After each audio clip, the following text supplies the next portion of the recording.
What do you want to do? What do you want to do? I think that's a poisonous question. I think it's you look at what you are at the core.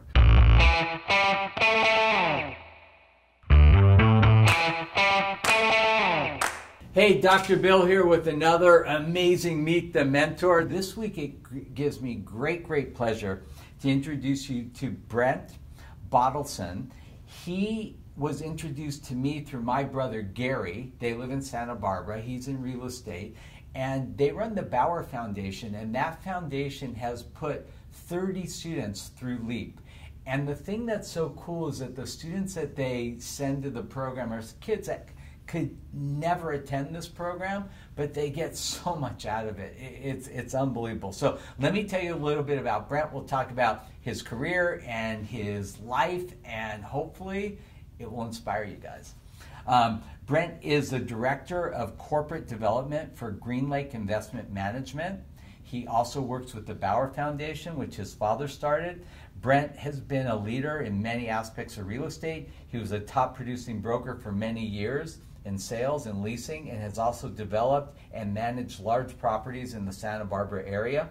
14 plus years in real estate sales, leasing, property management, over $165 million in real estate transactions. Brent, welcome, and thank you for coming. And also for those of you who remember Avery, this is his nephew. And so it's kind of cool because Brent's actually seen, I would say, firsthand what an impact LEAP had on his own nephew. And now he gets to see it on all these kids that come through the foundation.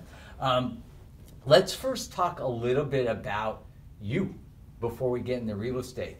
How did you get into real estate? Yeah, you know, at first I got to say thank you, because what you've created with LEAP and these pivotal changes that they're learning are things that people my age, you know, and older, spent a lifetime figuring out. And they come to your program and they get this download that creates choices that they just never could imagine where they take them. We say we give them a 7-year head start. And you were telling me just before we came in, it's like you were kind of lost. Like, you know, you were growing up, you didn't have any direction, you didn't know what you wanted to do, and you really weren't going down any path until you had this epiphany. And that's what we try to do at LEAP, is give these kids that epiphany really quickly. What was it in your life that really kind of got you on track? That's a great question, Bill. You know, when I look back at all the different things that you're introduced to and you see, is that there's pivotal moments of choice. And, you know, you might say every day is a choice. You yourself, I know you get up at 5 a.m., you go to the gym, you work out. Every one of those is a choice. And every day you keep making these choices that get you where you are today. And for me, it was I wasn't doing well in school. Was doing horrible in school. And I had one teacher who kind of took me under their wing. That was one thing. And I could see that I can do this, and it gave me a new sense of a future of what is possible. The other thing, growing up as a kid, we had kind of one sport in our family. If you didn't like the sport, that's too bad. You're on your own. And there was a gym teacher who introduced me to weight training, and I fell in love with it. And those two things kind of were pivotal choices that I then got to focus my future on moving forward. And it was those little things, and it's just, you know, like you probably have people in this chair all the time, and they say the same thing. It was a focus on the future of what is possible, and making those little choices every day, all day. Because, you know, one of my favorite quotes is show me your friends and I'll show you your future. And it's aligning with the right people around you that you can look up to, like you do, or with you know, I see all these amazing people around you, and all these people come from around the world to see you and to get a sense of what is it like to have a positive choice, to have a positive future, to have, you know, to look at the backdrop of your past and go, this is where I'm at, and this is where I can go, and it's just incredible. I can't say enough of amazing things about LEAP and the choices these kids make and what. And you know, you said something to me right before the interview that I feel the same thing is. you created your own LEAP experience. Mm-hmm. So you go through high school, you get this epiphany, you say, okay, real estate. How'd you get into it? Well, funny enough, we'll come back a little bit. Is through my love of weight training, I actually became a fitness trainer first. And no kidding. Yeah, I opened my first gym, and then I opened a second gym, and I was working like a dog. I mean, 16 hours a day, kind of typical, and I wasn't really getting ahead, and in fact, my one gym did fail. And at that point, I regrouped, and I had to make a choice of what do I want to do next. And real estate had always been something that I've been fascinated with. So I went and got my real estate license, and a woman by the name of Renee Grubb, Village Properties in Santa Barbara, believed in me at a time when nobody else did. This was the 40 of the top producing real estate agents probably in the country.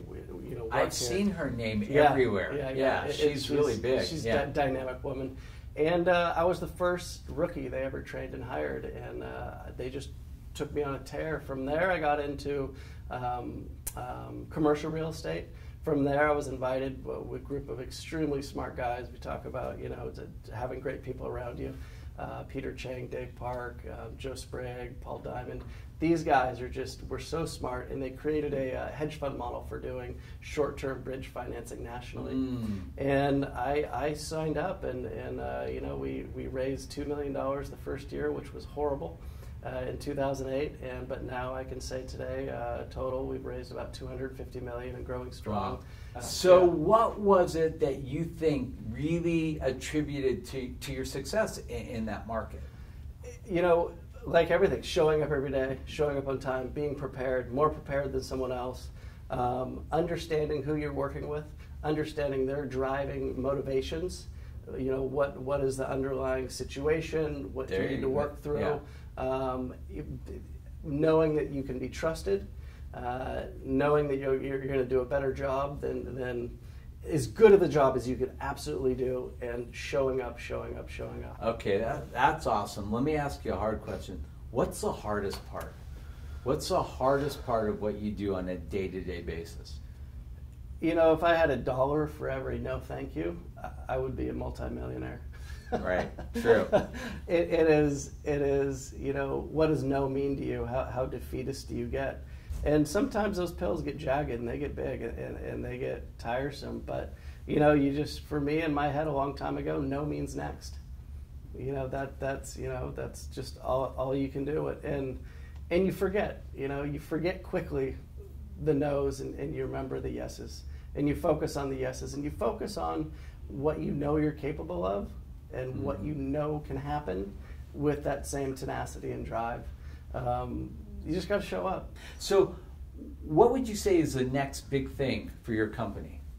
We're headed towards $1 billion under management. And, wow. That's going to be a big, well, probably... Big party? I hope so. Yeah, definitely. And they're great people. They're good, trustworthy people. And that's something that, I'm sure you've had a lot in your life is a lot of the, as people get mentored and they come up with their idea and they come up with what they want to do, the people involved and the people around you who become your close partners are so important. So many amazing, great ideas are destroyed because of the partnerships. And you've had some extraordinary, wonderful partnerships, and I don't know if you've had some bad ones. I know about the wonderful ones. No, I've been very fortunate. Yeah. I mean, and one of the things we teach at LEAP right away is surround yourself with eagles and get rid of the turkeys in your life. Well, listen, I can't thank you enough for being here, for sharing, and for all the support, and just for helping these kids come to the program. It's amazing. All right. So next week we'll have another great, who is it, by the way, scheduled for next week? Never mind, it'll be great. And with that, Dr. Bill, over and out.